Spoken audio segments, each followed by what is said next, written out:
Okay, so magpo-proceed po tayo sa Thevenin's theorem. Balikan po muna natin ang ating DC.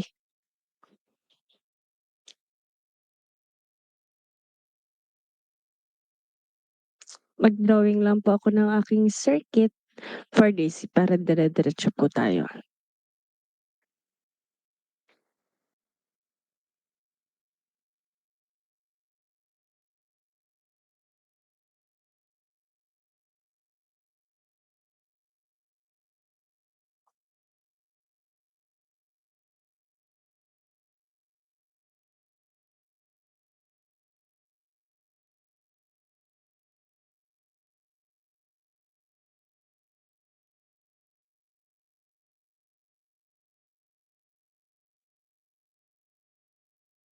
We have 10 volts here, 2 ohms here, 10 ohms here,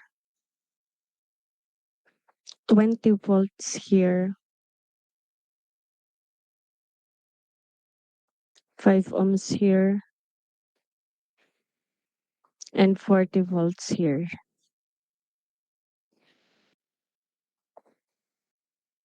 Ang hanapin po natin ay IL. Puwede niyo pong tingnan sa page 105 ata, 106 ng inyong libro, meron po dong steps para po makapag-solve kayo ng Thevenin's na network analysis. Okay, so for step 1, kapag po Thevenin's, ang una nating ginagawa is nire-remove natin yung ating load resistance or RL, no? So if we will redraw, we have here 40 volts, we have 50 ohms, we have 20 volts, 10 ohms, and then dito magkakaroon ng open circuit dahil tatanggalin yung load resistance, and then we have the 10 volts. Kung natatandaan niyo ang inyong circuit na DC, we have the source or the supply, kung natatandaan. Kung meron tayong source or supply, meron tayong sinusupplyan na load. Wherein yung ating load is itong nasa right part, and since tinanggal natin yung ating 2 ohms, magkakaroon tayo ng open circuit and we will replace it with a VTH. So let this be plus, let this be minus, and then 10 ohms. Tapos this is 10 volts. Okay? So remove RL, and then after is replace with VTH or Thevenin's na voltage. So ayan po. Same lang, kagaya ng original circuit, ni-remove lang yung 2 ohms, pinalta ng VTH. And then, we will find the IL. So after po niyan, step 2,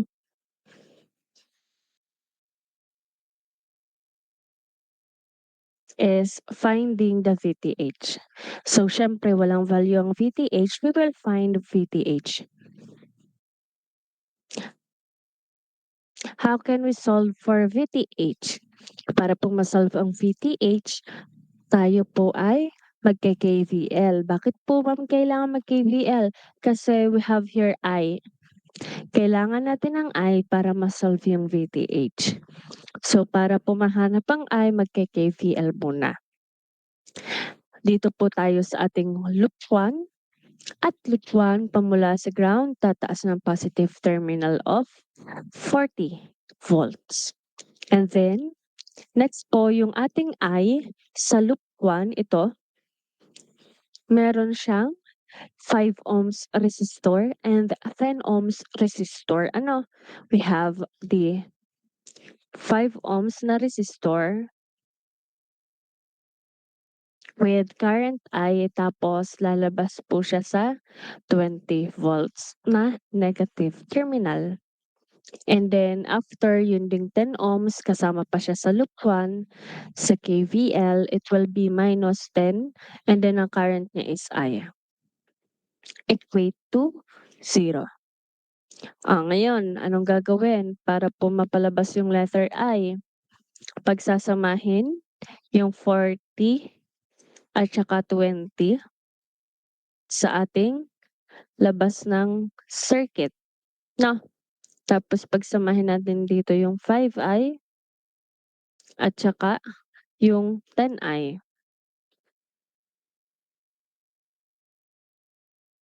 5 plus 10i, so ito ay -5, tapos plus the -10, it will be -15i. Sabihin niyo kapag nagdidire-diretso ako ta's may namamali ako ha. Minus 20, so it will be over -15 canceled out. I is equivalent to 1.3333. Tama po ba ang mga nagamit na values? Baka may naging careless si ma'am. Baka may napadiretso si ma'am. Tama po ba? Pa-heart react ako kung tama. Okay, tama daw. Okay, so nahanap na natin ang I. Next, hanapin natin ang VTH. Paano hanapin ang VTH? Mag-KVL tayo sa loop na ito, sa second loop. So, to find VTH, KVL at loop 2. So, in order for us para makapag-KVL, it will be 10 I. Tapos sunod lalabas po siya ng negative terminal of VTH. And then pababa naman siya ng positive 10 volts. Positive 10 equate to 0. Next, VTH will be 10. Yung I may value na 1.333. Tapos plus 10. So inilabas ko ng VTH ano? VTH will be, pag times 10, i-plus, it will be 23.333.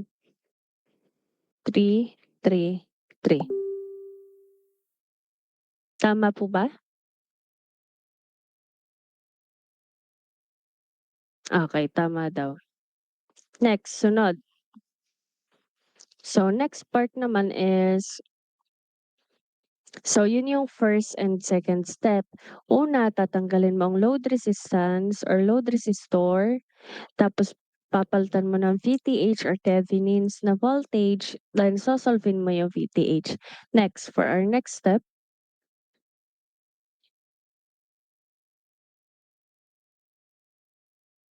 so for our next step is find the RTH. O, 'di ba meron kayong inalis na resistor na load, no? Ngayon, hanapin yung RTH. Paano niyo hanapin ang RTH? I-disregard niyo muna lahat ng voltages sa inyong original circuit. Ano po yung voltages sa original circuit? Yung 40, yung 10 at yung 10. Yung 40, 20, 10. Ang itira niyo lang sa original circuits ay yung 5 ohms, 10 ohms, and 2 ohms. So, i-redraw niyo lang yung original position of the resistors. Meron ditong 5 ohms, tapos meron ditong 10 ohms.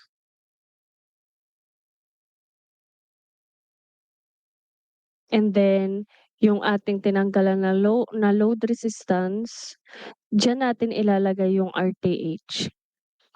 Kung saan niyo inalis yung RL, dun niyo ilalagay ang RTH, yung pinaglagyan din ng VTH. Ano, kasi kung may boltahe dun, ibig sabihin may resistor dun na Thevenins.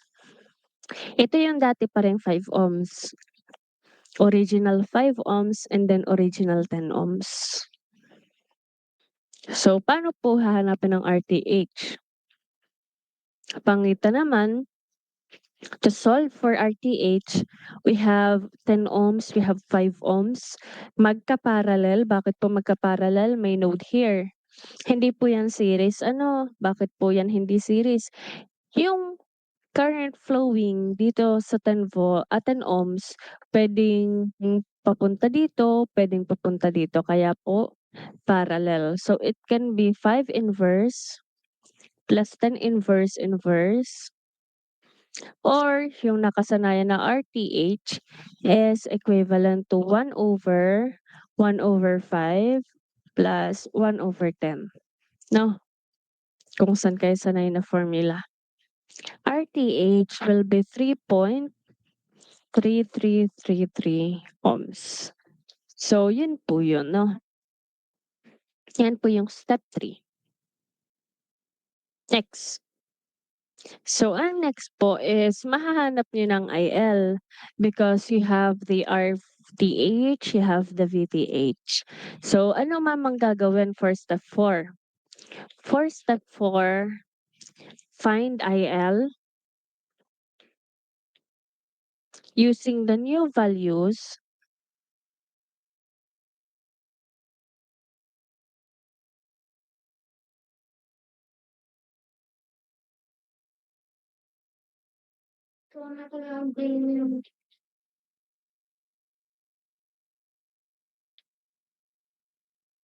And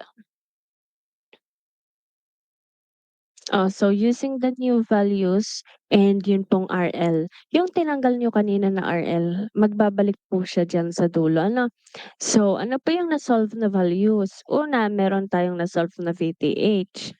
If you can still remember, kanina lamang. May na-solve tayo na RTH, yung kakasolve lang natin. And then, yung na-remove nyo na RL, yung load resistance, ibabalik nyo lang. Ang atin pong RTH value as per solution is 3.333.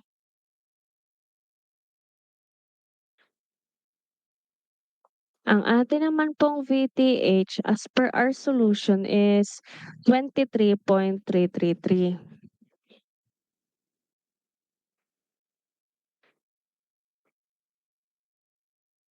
And then, ito naman pong ating load resistance na tinanggal is 2 ohms.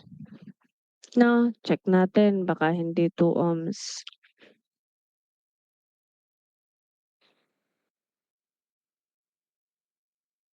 Ayun, 2 ohms yung tinanggal, no?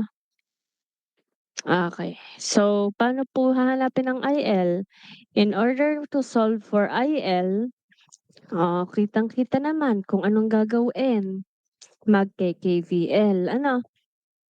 It's 23 pamula sa ground, tataas ng positive terminal ng 23.333. Tapos po minus, ano yung nilalaman ng IL? May nilalaman po siyang 3.3333 plus, ano pa yon? Yung isa, yung 2 ohms. Equals to 0. Ano? Paano natin mahanap ang IL? Ililipat itong 23.333. And then, dito naman sa kabila yung 5.3333 IL. Divide both sides by this, yung kasama ng IL. Cancelled out. Magiging sagot is 4.375 ampere. So, ito po yung inyong magiging sagot na. Okay, so again, this Thevenin's theorem ay TC review lamang po. Ano? So, sige po, pwede niyo pong screenshot ang first part. Pa-screenshot. And then, yung next part naman po.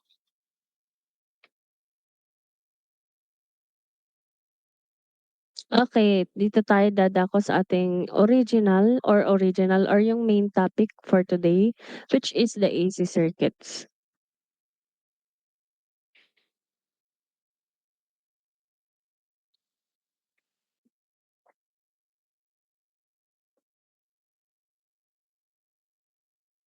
Okay, for AC circuits,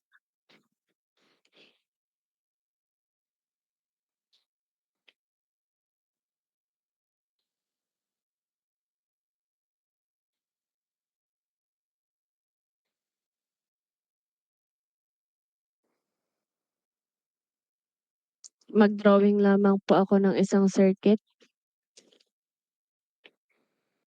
We have here voltage source, resistance, and then we have resistor, tapos we have capacitor, and resistance. So, circuits 2 na tayo. Ano? This one is negative J. Ay, sorry. Negative J, 20 kilo ohms. This is 150 kilo ohms. So, nakakilo po ang ating given. And then we have 20 kilo ohms. And we have 5 kilo ohms. Then our supply or source is 200 bar angle 0. So, anong gagawin? For step 1, same as circuits 1, re-remove natin yung load. However, noong DC circuits, ang nire-remove nyo is RL. But for AC, you will remove the ZL. Ano? Again, ang bida po kapag circuits 2 or alternating current ay yung impedance. So, kokopyahin nyo lang. You have 20, 200 bar angle 0. You have 5 kilo ohms. You have 20 kilo ohms. And then you have the VTH. Ayan, remove yung load. We have impedance of 150 kilo ohm minus J20 kilo ohm. So this is 20 kilo ohms. This is 5 kilo ohms. And then 200 bar angle 0. So tayo po ay merong flow na I. Okay, so kung ano po yung pagso-solve for DC, same din naman po for AC. Kapagka po tayo ay nakapag-remove ng load, ang gagawin natin, re-replace natin ng VTH. So tayo po ay so-solve ng VTH, step 2,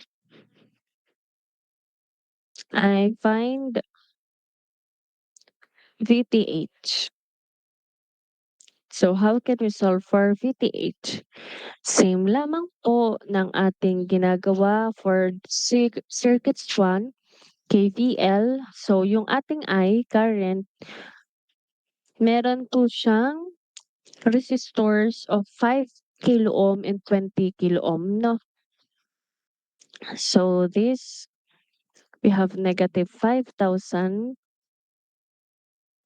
Yun po yung 5 kilo ohm and then isama niyo yung 20 kilo ohm. Ayan po ay under ng I. And then, we have yung isa pang nasa loob ng circuit or loop 1, which is the 200 bar angle 0 from the ground. Naka-equate sa 0. So, anong gagawin dyan?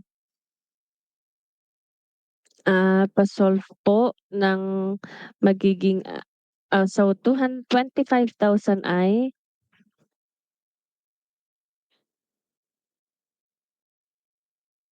and then equals 200 bar angle 0.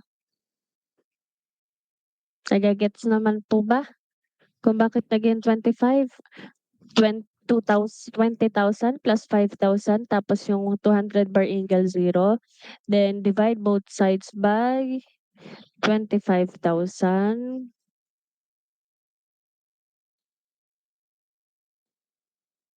So our letter I will be, tama po ba ang 8 milliampere? Pa-check po if tama.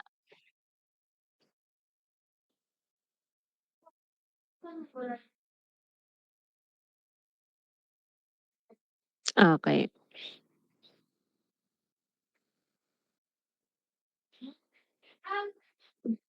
Next. Next po tayo for VTH.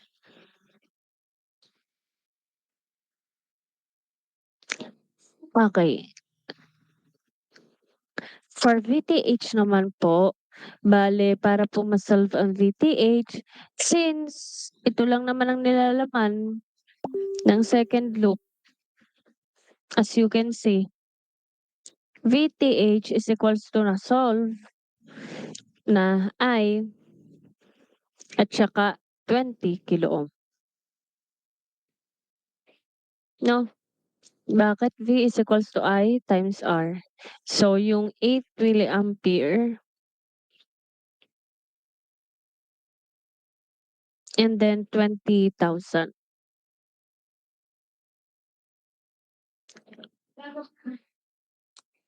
Our VTH is equivalent to 160 volts. Tama po ba?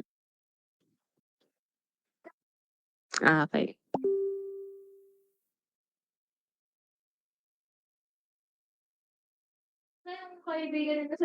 Next po, first step.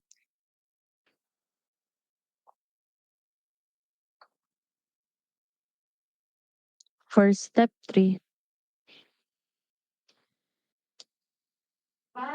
So, kung kanina, ay sorry.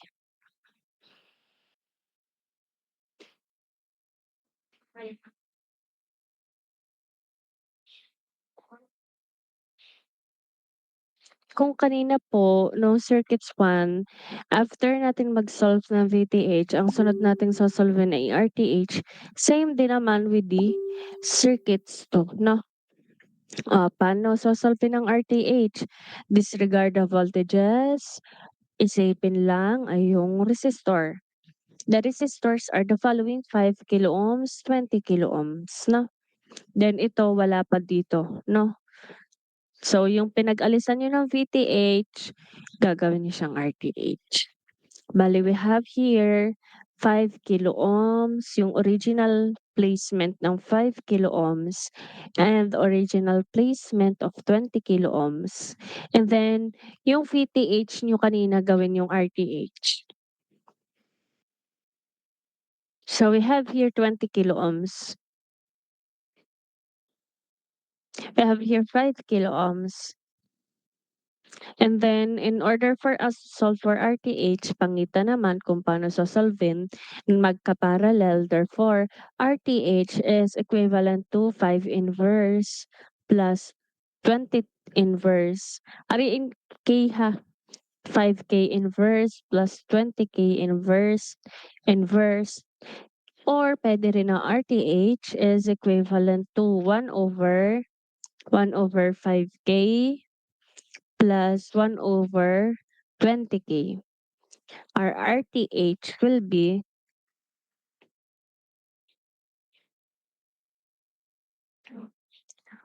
sorry, ZTH. Sorry, nasanay ako sa RTH. Wait lang, palitan ko yung RTH. So again, nasa circuits to tayo. This will be ZTH. And then this will be ZTH. ZTH.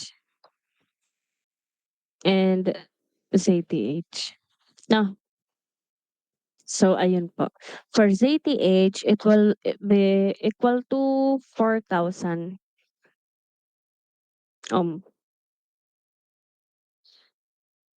No. Next, na-solve na natin ang VTH, na-solve na natin ang ZTH. We will solve for the IL. So in order for us to solve for IL,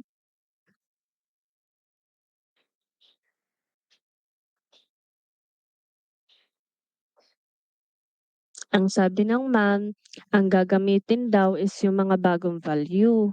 Yung bagong value, we have VTH, we have the ZTH, tapos yun daw inalis na load impedance.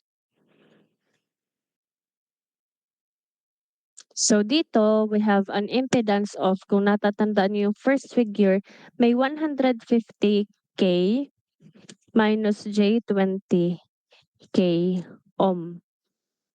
Now, if you can still remember. Tapos dito, yung na-solve natin na ZTH, ZTH is equivalent to 4,000 ohms. This is ZTH. And then this one should be a voltage, yung bagong na-solve na Thevenin's voltage. Wherein yung bago nating na-solve na voltage is equivalent to 160 volts. So solve natin ang IL. In order to solve for IL, it will be 160 volts pamula sa ground, tataas ang positive terminal, 160. Tapos, ano yung mga nilalaman ng IL? 160 minus 4,000 IL.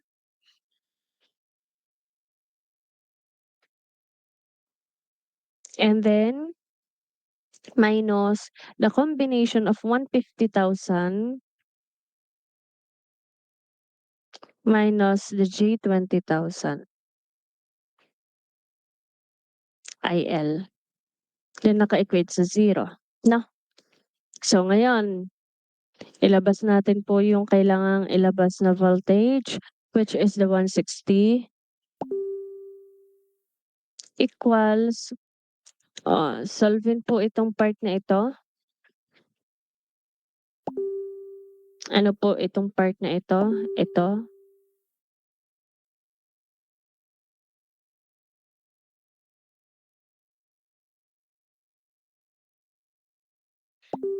Pa-type na lang sa chat box.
Ano pong na-solve na kasamahan ng IL? Yung kasamahan pa lang ng IL ha?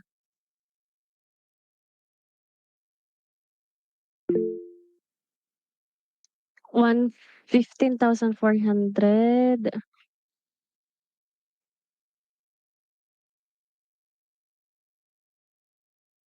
or 154? Okay. Minus J20,000 IL. over, so this part 154,000 minus G 20,000. So IL will be, ito pong IL, pa-solve po in complex format and rectangular form, polar rather, polar.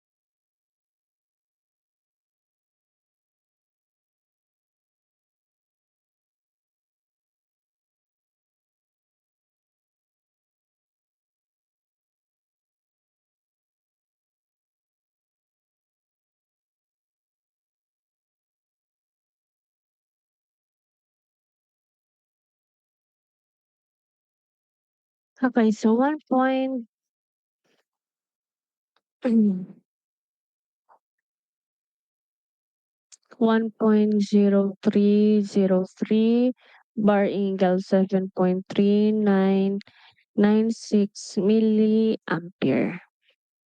Ayan. Yan. Sige, hindi ko na babaksan para hindi nakakalito. Lagyan ko na lang ng underline. Okay, so puwede niyo na pong i-screenshot.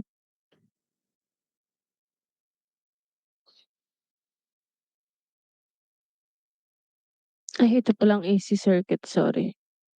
Sobrang lapit pala sa DC. Wait lang. Okay, for AC circuits, ayan po.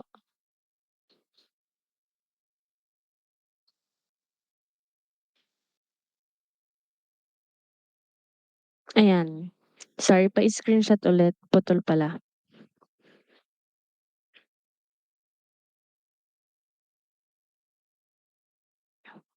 Okay, next tayo Norton.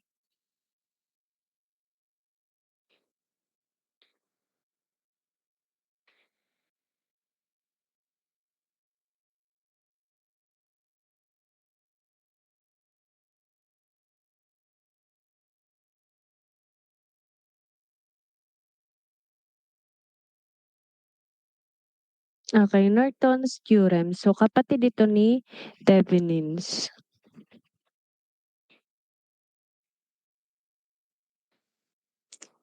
However, ang Thevenin's ay o-open circuit tapos ang atin pong Norton's ay nag-short circuit, if you can still remember 'no. Tapos yung ipinapalit for load ng Thevenin's ay VTH, ang ipinapalit naman po for ating Norton is the ISC or the short circuit current 'no. Sige po, mag-drawing lang po ako ng DC review sample.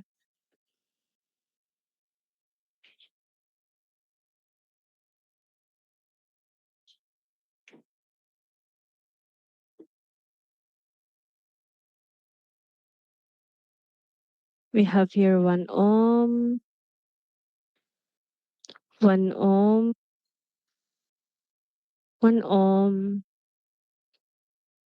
supply voltage of 10 volts, and then the load resistance na 2 ohms.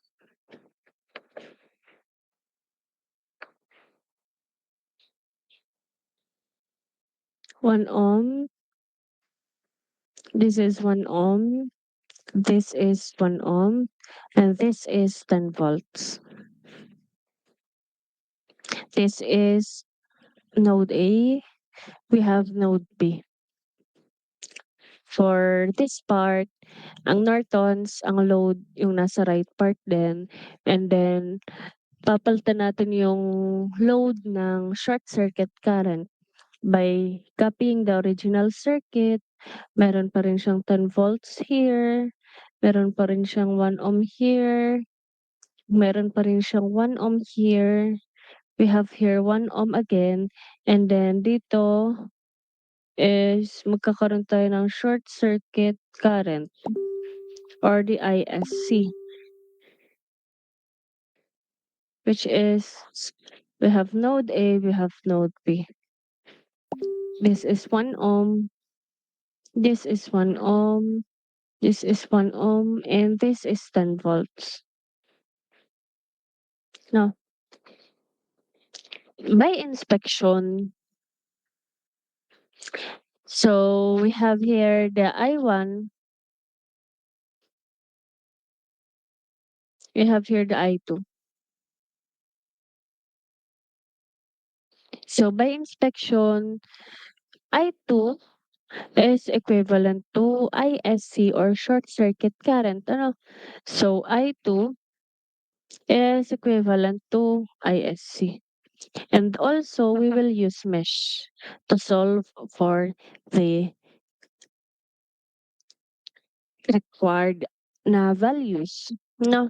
Wherein ang required values po ay yung ISC. Hanapin natin. Find ISC.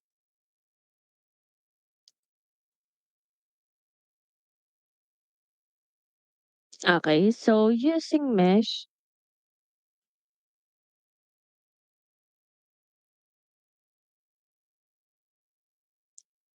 so ito po yung ating circuit, yung pangalawang circuit with current flow na. Doon muna tayo sa loop 1.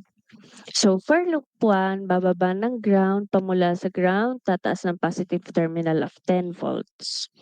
And then, yun pong I1, so for I1, we have the 1 ohm and 1 ohm minus 1 ohm plus 1 ohm. That is I1.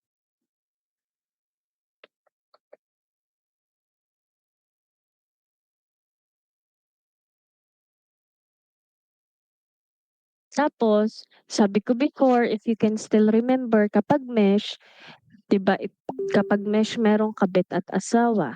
So, yung 1 ohm is may asawa na negative, I1. Tapos yung 1 ohm ay may kabit na positive, I2. So, don't forget yung kabit na kapitbahay ano. So, it will be 1 I2. If this is negative, this is positive. And then, naka-equate sa 0. Nga po. So, if we simplify the circuit, or the KVL rather, this is 2I1. Tapos, minus I2 equals 10. So, ito po hindi ko pinaltan ng sign. And then ito, negative 2I1, pinaltan ko itong positive I1, I2 is pinaltan ko ng negative. Hindi ko na isinulat yung imaginary value na 1. No? So, this is equation 1. Next, loop 2 naman tayo. Using mesh again, dun tayo tumingin sa loop 2. Okay. So, sa loop 2 po, we have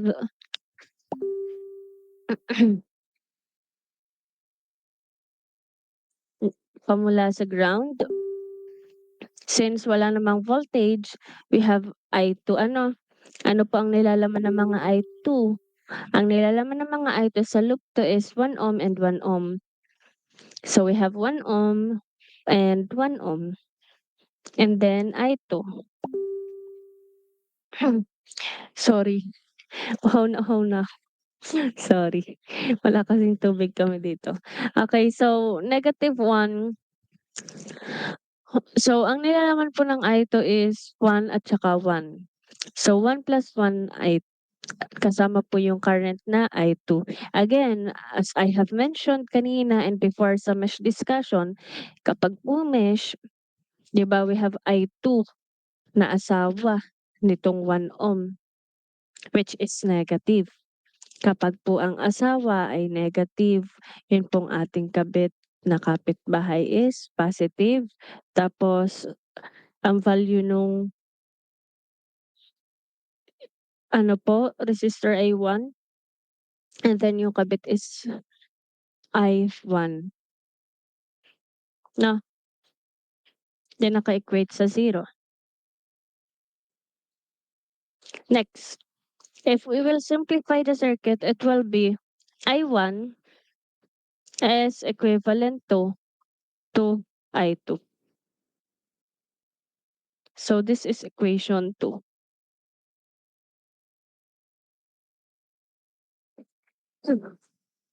Okay, so next naman po is if you can see nagkaroon po ng value yung I1 ano, dun sa ating mesh at loop 2 sabi ang value ng I1 is 2I2. So we can use substitution, no? Using equation 1 and 2, kopyahin niyo yung equation 1, 2I1 minus I2 is equals to 10. No? Wherein 2 ang I1 is 2I2, pinalitan lang ng value minus I2 is equal to 10. O next, sunod, ari I4. 4I2 minus I2 equals 10. 4 minus 1 equals 3. I2 equals 10. Divide both sides by 3. I2 will be 3.3333 ampere. No? Hindi pa diyan nagtatapos. So, ang sabi by inspection, ISC ay equal sa I2. So, you can say, therefore, I2 is equals to ISC, wherein ang value po ng I2 is 3.333. So, ISC is equivalent to 3.333 ampere. Okay? Next po. So, nandun pa lang tayo sa pagso-solve ng ISC, ano, short circuit current, wherein yung kanya pong, ah, in parallel universe ng Thevenins is yan po yung pagso-solve ng VTH. Again, kung ang sino-solve na una for Thevenins ay VTH, ang sino-solve naman na una for Nortons is yung short circuit current. So, solvein naman natin yung sunod na sosolvein pareho lang for Thevenins and Nortons. Kung may RTH sa Thevenins, merong meron pong Nortons na resistor ano or RN. So, step 3, sorry hindi pala ako nakakapagsulat ng step, but this is step 1. Yon, pagtatanggal, and then step 2 is finding ISC. Okay, so for step 3 ay sosolvein natin ang RN or yung Nortons na resistor.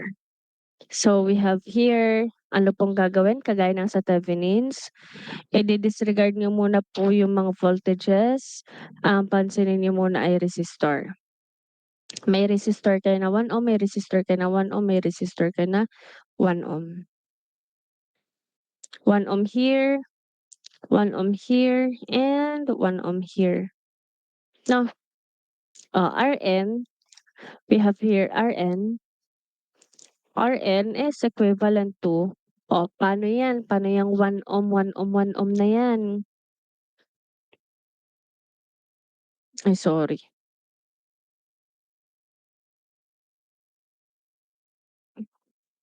Okay, paano po yung 1 ohm, 1 ohm na yan? 'Di ba we have here, ito, ay node ano, o kumbaga yung nadaloy dito sa 1 ohm puwedeng dumaloy sa kanan, puwedeng dumaloy sa kaliwa, tama? So therefore, this part is parallel.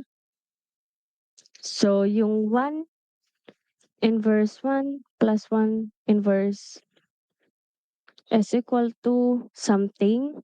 And then kapag po halimbawang na-solve niyo na yun, so 'pag napag-parallel yan, magiging ito yung 1 ohm, ito yon, stay the same. Tapos 'di ba sabi before nung circuits 1, kapag po kayo ay nagsi-simplify ng circuit or resistors, kapag nag-parallel kayo, nag-add in parallel, yung dalawa ay magiging isa na lang. So kapag naging isa na lang, series na lang siya ano. So the solution will be 1, itong series na 'to, i-add mo sa dalawang naka-parallel.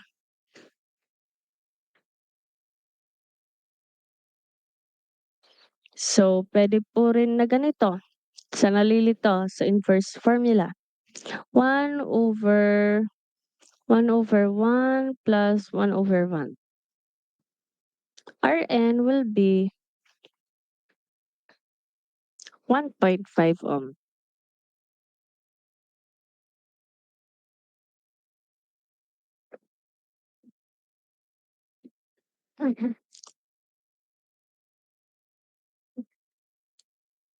Next.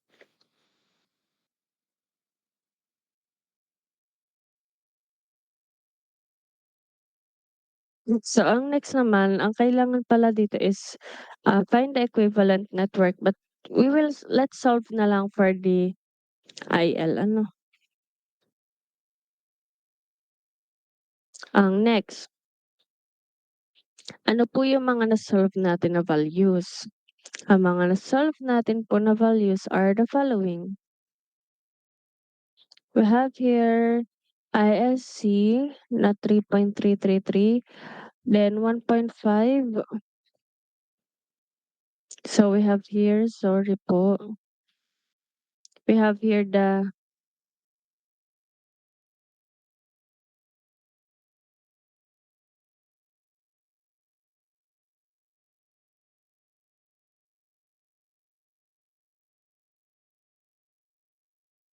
3.333, and then we have the 1.5, and we have the 2 ohms.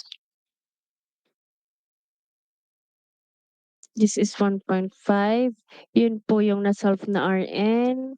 Kagaya lang ng Thevenins, inilalagay yung bagong values. And then this one is yung 3.3333 ampere.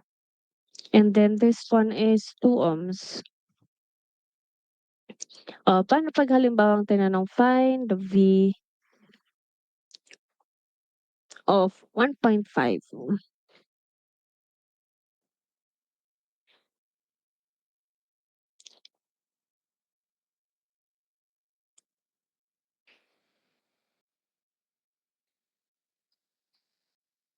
Ano pong ano diyan?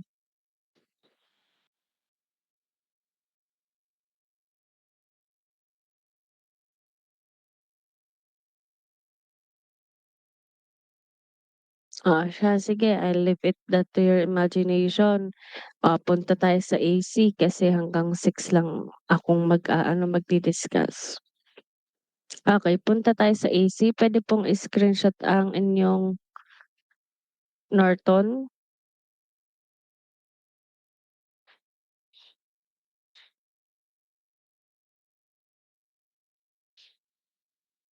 Wait lang, 'yan. Pa-screenshot po ng Nortons.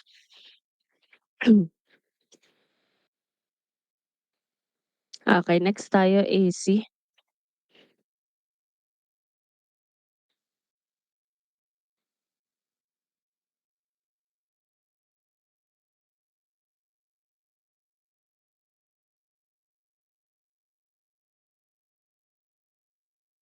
Okey, in the given circuit below, find IL. Nalilimutan ko kasing isulat kung alin ang kailangan. Okay, in the given circuit below, find IL. So we have here the the values of resistor 2 ohms, supply voltage 20 volts.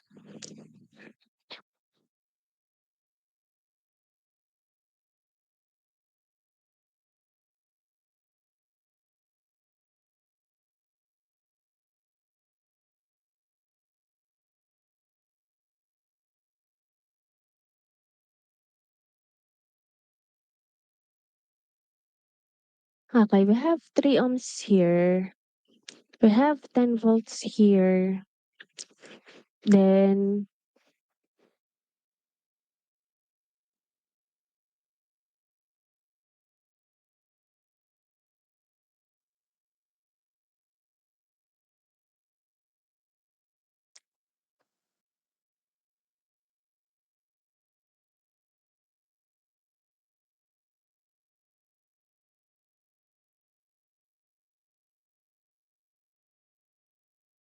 okay, we have the resistor here.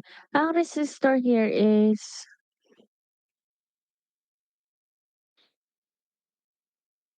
or impedance rather. Ang impedance natin is 1.5. Then plus yung ating inductive reactance of J 2.95. So ito po 'yun. Ngayon 'pag ni-replacean, hindi ko na i-re-redraw ha, pero re-replacean natin na rin ng ISC.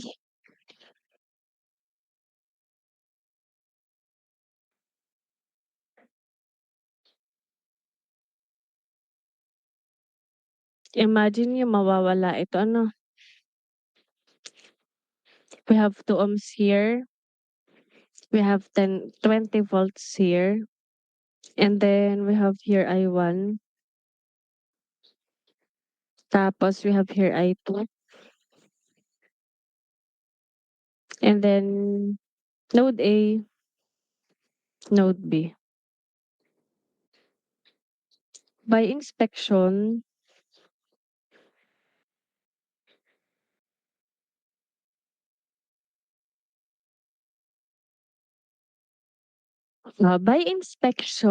current here plus current here is equivalent to current here na I1 plus I2 is equivalent to ISC.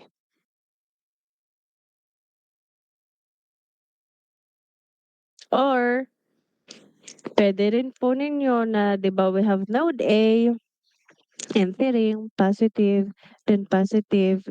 then negative, then magiging positive kapag inilabas. Ano pa, pwede pong ganon.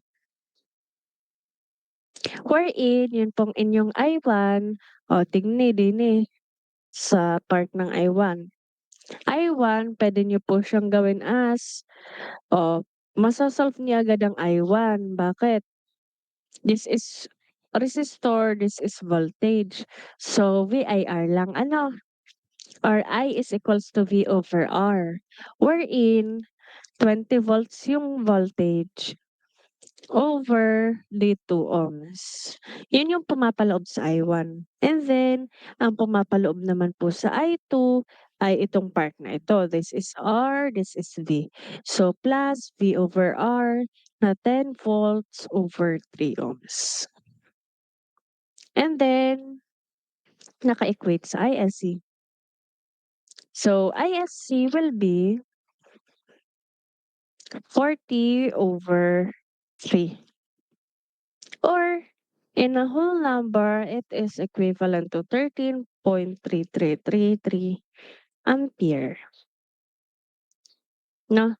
I hope nagagets niyo ha. Next. So, na-solve na agad natin ang ISC. Ano? Next po. Ma'am, bakit itong na-remove? Kasi po ito po yung load. You can't say that this is load kasi we have here supply voltage. No? Next. So, na-solve niyo ng ISC. Next po, ang sinusunod sa VTH, o baka mali 'to. Kapag Thevenins, unang sino-solve ay VTH.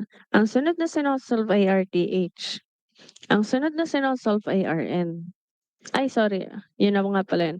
Ang sunod na iso-solve is yung IL, 'no?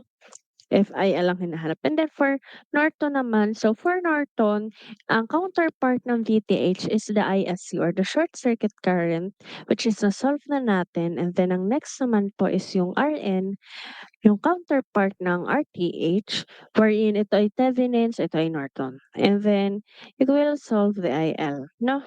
So nandito na tayo sa part na ito. So paano natin sasolvehin? We have here the 22 ohms. Then we have here the RN. Tapos we have here the 3 ohms, no? Disregarding the voltages, like I have said earlier kanina sa RTH. So this is 3 ohms. This is 2 ohms. And then RN. So po. So to solve for RN, pangitang-pangita. To solve RN, it will be magka-parallel because meron tayong dadaanan pa dito. 2 inverse plus 3 inverse. Inverse o kaya po Rn is equivalent to 1 over 2 plus 1 over 3. Rn will be 1.2 ohms. So, na-solve na natin ang Rn. Next, ang sunod na step. Sorry, ako pala ay naka-full screen sa Paint.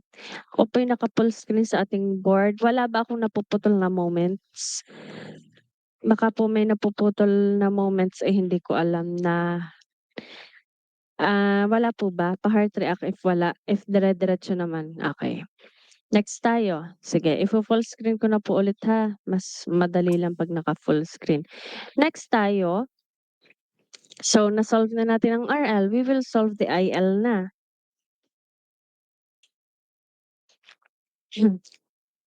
To solve for the IL, we have here, anong sinabi ko before sa our Thevenins, yung bagong na-solve. Ang bago pong na-solve dito sa Nortons ay yung ISC, and then yun pong RN, tapos ibabalik yung tinanggal.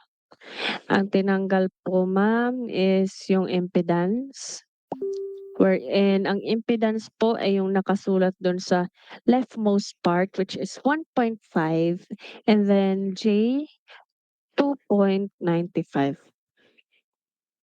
Ito yung ZL, 'no? And then for ayan, dito na naman tayo. Nasanay na naman tayo sa R. Again, for circuits 2, this is A.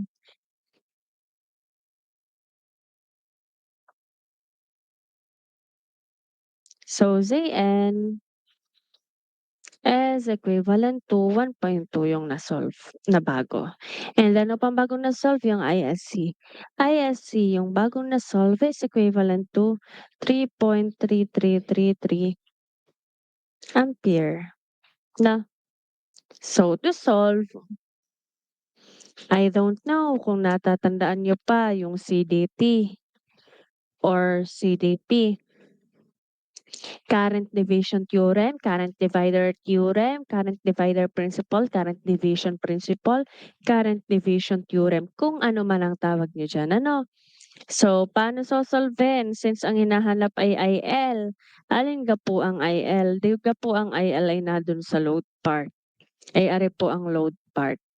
So, IL is equivalent to ISC times kung ang atin po na sosolvehin is current nito ng load part kapag CDT or CDP, ang nasa numerator is yung counterpart na resistor or yung kabaliktaran ano.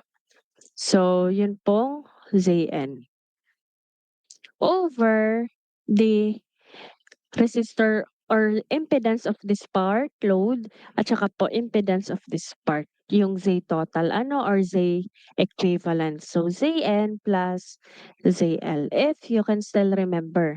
O, baka mamaya nalimutan agad ang CDT at CDP nung circuits 1. Isusulat ko po. Yung I1 is equivalent to IT or IS kung ano man ang tawag nyo doon, kung ano man ang symbol na ginagamit yung representation, kung ito'y I1, therefore yung ating pong resistor is R2 over R1 plus R2. Na, kung natatandaan nyo. And then, pag IT naman ang hinahanap, it's IT or IS or kung ano man ginagamit yung letter.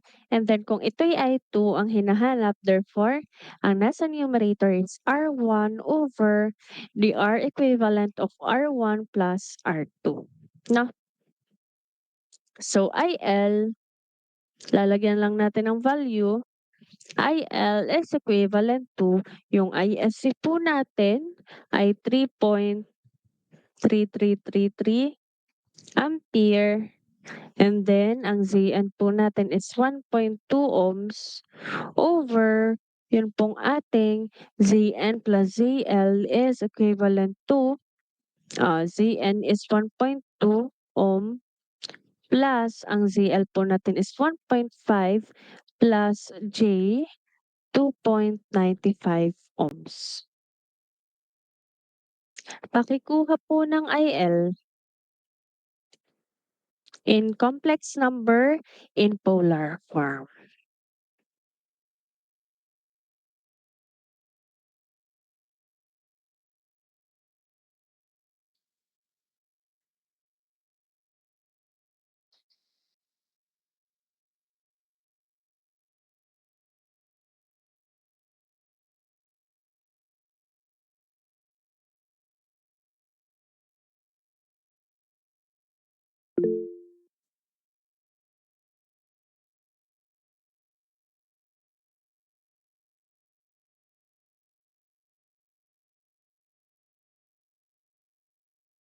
Ay, oo, 13, sorry. This is 13. Tapos ito ay 13. And then, ayun, oo nga, 13. 13 nga pala, sorry. Okay, ano po ang sagot? 40.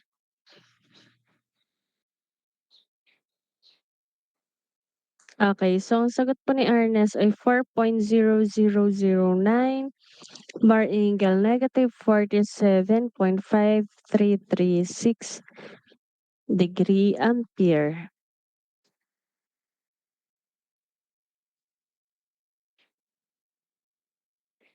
Okay.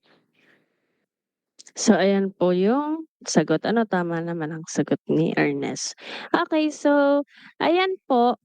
Yan po yung sample problem for AC circuits. Lagyan ko lang ng note. Baka mamaya hindi alam kung ano. Ito po ay Norton theorem. Ayan. Pa-screenshot na lang po. Baka po hindi na screenshot yung kanina. Ito po yung sa ating DC.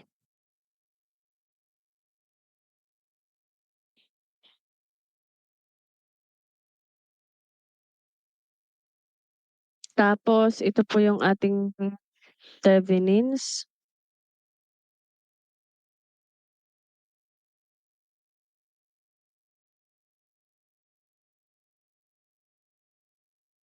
Ayan, Thevenins na AC. And then, Thevenins na DC.